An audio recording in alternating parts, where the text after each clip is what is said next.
সকালবেলা আমার বাসা থেকে বের হতে দিবে না আমাকে কেউ। তো আমি বের হতে দিবে না, কান্নাকাটি, চিৎকার চেঁচামেচি। তো আমি কি করব, আমি বললাম যে ঠিক আছে, আমাকে তো চিনলে আমাকে অ্যাটাক করবে, তো আমি বোরখা পরে যাই।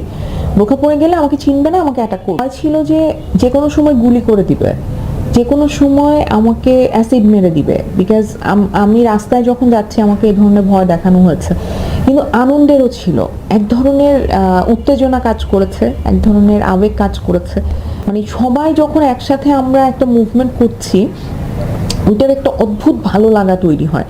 হ্যাঁ, কথা শুরু হয়ে গেল যে উনি পালাইছে, উনি পালাইছে, উনি পালাইছে পালাইছে করতে করতে 2:30টার সময় তো পুরা সবাই, আমি তখন বনানী কাকুলি পর্যন্ত গেছি, বলছে পালাইছে পালাইছে। আমি বোরখাটা পরা ছিলাম, বোরখার হিজাব পরা ছিলাম, আমি খুলে ফেলে দিছি।